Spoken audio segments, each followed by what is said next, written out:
Ay guys, nagluto nga pala ako ng sisig talong dahil nga ito na nga lang din talaga naiisip ko. At sobrang tagal na nga rin pala namin hindi nakapag-ulam nga na ito. Kaya nga sabi ko na nga rin talaga sa sarili ko na ito na nga lang din yung uulamin namin ngayon. Nakabili nga pala ako din sa halagang 47. Ang dami ko na nga din nabili yung talong. Kaso nga lang, ang dami niya nga rin palang laman dyan. Ang dami niya nga rin palang lamang uod. Kaya nga sabi ko na nga rin talaga, kaysa nga ito, ako pa nga siya, ganito na nga lang din talaga yung gagawin ko. At ito na nga guys, sinimulan ko na nga rin pala itong hiwain itong talong sa ganitong laki lang. At syempre, sinimulan ko na nga rin pala hiwain itong mga ricado. Tapos pagkatapos ko nga din maghiwa ng mga ricado, ito na nga guys, nakabili nga lang din pala ako sa halagang 28 na itlog, 4 na peraso na nga yan. At sabi ko nga, 3 nga lang din ilalagay ko, kaso nga lang nabitin nga ako sa itlog. Kaya sabi ko nga, gagawin ko na ng 4. Nalagyan ko na nga rin pala yung mascarap at syempre hinalo-halo ko na nga yan. At pagkahalo-halo ko nga niya, ito lang nga yung mga gagamitin ko. Syempre yung talong, bawang, sibuyas, yung itlog na binatikot, tapos nga yung paminta.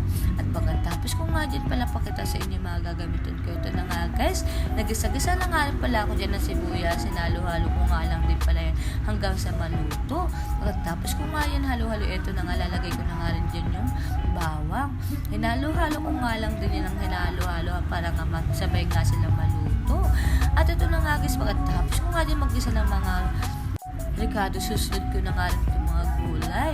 Ang konti nga lang din talaga nang nagagawa ko dyan dahil nga sobrang dami nga rin talaga niyang uod. Ewan ko ba guys, sobrang dami ko nga rin talaga nabiling talong, kaso nga lang ito nga lang din talaga yung nagawa dahil nga sobrang dami nga rin talaga niyang tao. At syempre guys, tinanggalan ko rin na nga talaga na mabuti yan ng mga uod para nga talaga malinis nga yung kakainan namin. At ito na nga guys, tinakpan ko na nga rin pala yan, tapos sinayaan ko lang ng mga 30 minutes hanggang sa maging ganyan na nga. Naglagay nga lang pala ako dyan ng asin at syempre nilagyan ko nga rin ng paminta yan. At hinalo-halo ko nga lang din pala yan ng hinalo-halo hanggang sa mahalo ko nga yung asin. Pagkatapos ko nga pala halo-haloin yan ng hinalo-halo, syempre tatakpan ko nga pala yan. At pagkatakip ko nga pala yan ng mga 20 minutes, binuksan ko ulit, tapos ganyan na nga yung nangyari. Hinalo-halo ko nga lang din pala yun at nilagyan ko na nga itong itlog. Pagkalagay ko nga pala dyan ng itlog, hinalo-halo ko nga agad yan. At pagkahalo-halo ko nga pala dyan ng pinaghalo-halo, mga 10 minutes ko rin siguro hinalo-halo yan guys, para nga rin talaga hindi nga masunog to.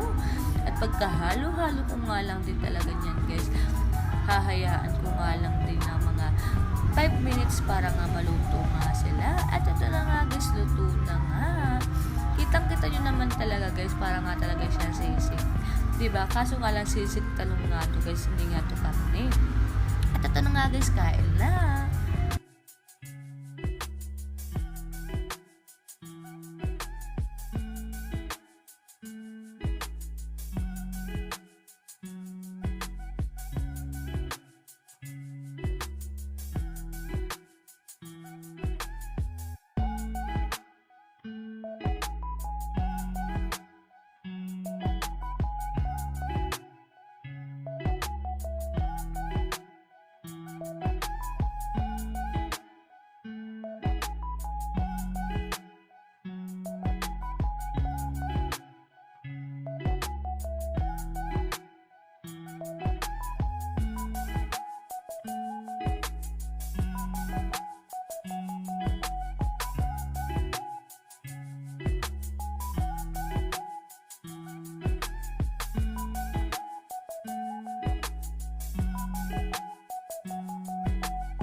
At yun na nga guys, patapos na nga pala ako dyan kumain at yung boyfriend ko nga nabitin pa nga dyan sa ulam. Kaya nga sabi ko nga sa kanya, kumuha pa nga siya ng ulam doon.